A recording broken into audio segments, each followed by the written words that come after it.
Hi folks, well, with winter setting in, it's time to get back into the workshop for a bit more projects, and in this week I've been making a field sharpening kit, so stay tuned.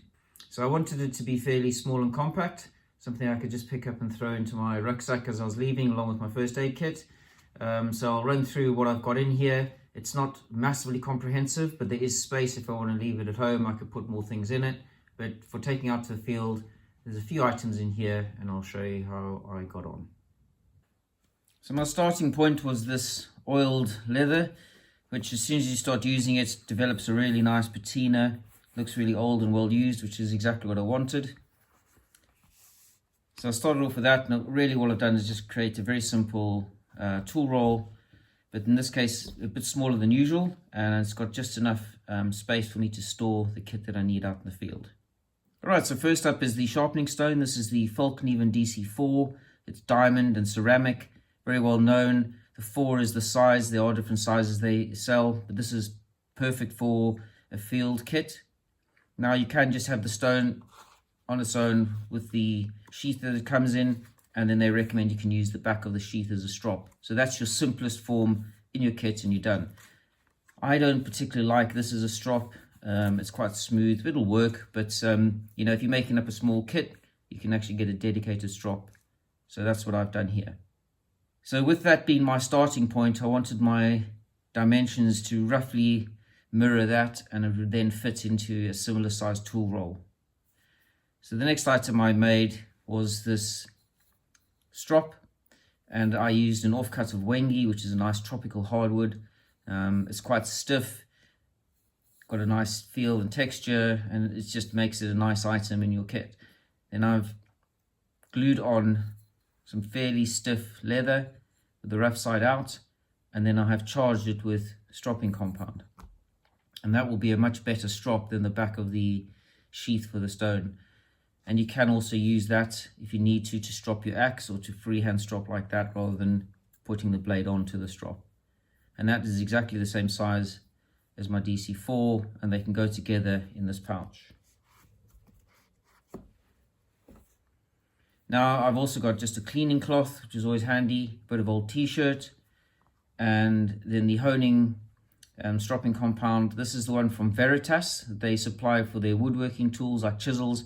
I've always used it, I've had it, and I find it pretty useful. There are different types. People have the blue or the pink ones. This one's always worked for me, and that's the one I use, but it's not going to matter, whatever you prefer. A small piece of that is always going to be handy to have to charge your strop. Now the last item that I would take out into the field is this oil can, and it now has ballistol or gunsmith oil, and that's really handy for oiling up particularly carbon blades that are prone to rusting.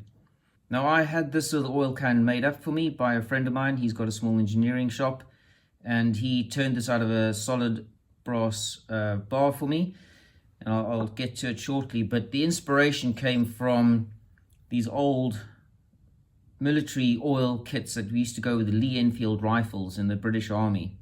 Now there are a variety of different types. This one here I actually got from my great-grandfather, and it was one that I believe he had in the First World War. I later, I think on eBay, got this one, and these are much more easily available. And there's a evolution of design. The original Mark I was similar to this one, but it was just a longer one. This one is the Mark II. Now the Mark II went from 1891 to 1899, and you can tell the Mark I and II by the way the cap is the small button type, as opposed to a full cap version that came out on the Mark III. Now, from what I understand, the Mark III was exactly the same as this one, but it had a rounded base. And then the Mark IV, which was the final, well, actually there was a Mark V, but the final brass version was this Mark IV, had a flat base. And then I believe there was a Mark V, which was actually made out of something like Bakelite. So this version, it was actually the most common, ran from 1906 to the 1950s. Now, interestingly, this one from my great-grandfather, although he I believe had it in the First World War, these were actually already in use in the First World War. So why he had this old one, I don't know. But it is a very useful website if anyone's interested, and you can still find these on eBay if people want to try and find one. They all have the marks on the back, usually with the military mark as well as the maker's mark. So the Ministry of Defence in the UK would have sent out the template to a number of companies, and so they all had their own mark imprinted on the actual item. So if you do find one of these, you can go and find out what company made it, and if you know the type or the model, you'll actually get a sense of what age range it is as well. So as I say, this one was actually would have stopped production in 1899. So this is a very old piece. I had no idea until I looked it up, and that was my grandfather's. This one could be as late as, the 1950s. I just don't know. Now, I did look up the marks on the back. This one's quite faded. This one's a bit more obvious.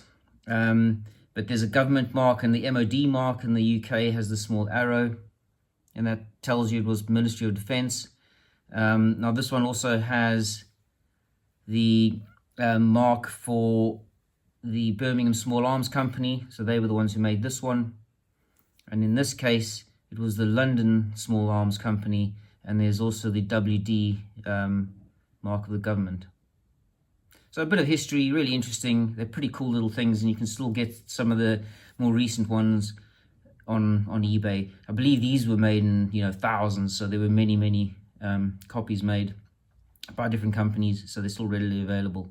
So the idea with these, they were located in the actual butt of the Lee Enfield 303, which was the military issue rifle, and it was a way of keeping oil with the rifle and using it for field maintenance. Now, when I put this kit together, I wanted something a bit smaller, so you can see the one that I had made up is quite a lot smaller. And so my friend actually just turned that out of the piece of brass rod that I had, and it just allows me to have a much smaller dimension in the field kit. You don't need too much if you're just going for a short trip. You don't need vast amounts of oil. And certainly for a knife, really, it's just to maintain it, keep the rust off if you get a bit of rust on while you're out. So I didn't need a lot of oil. So the one that he made up for me, as I say, turned it out of a solid rod, and he actually managed to also put in a stainless rod, and he flattened it out by hand. So really nicely made. Very happy with the way it turned out, and is exactly what I was looking for. So that is the oil that I take with me. Now, I've kept relatively few items in here, and they're just the basics for field sharpening. But you could still use the same size because there's still a lot more space in it if you're making a kit to keep at home in your workshop, and you could still add further items to it. So something like a bit driver that you might use for maintaining your pen knives. You'd be able to store something like that in there. And then if you had a bit holder, you could do the same, and you could keep them all together as well. Now, obviously for me, taking something like that out to the field is a bit of a waste of weight. So I'm not going to bother, but there's enough space in there. So if anyone is interested in making these, very simple design, and you can make it up quite quickly. And it's your choice whether you actually want to keep it exclusively for the field or actually keep it in your workshop. Well, folks, there we have it. A fun project and a nice little field sharpening kit for maintaining my knives and axes when I'm outdoors in the woodlands. Well, folks, hopefully that was an interesting little project and something some of you may try yourselves at your workshop at home. If not, hopefully you enjoyed watching along. Anyway, as always, thanks for watching, and I'll see you next time.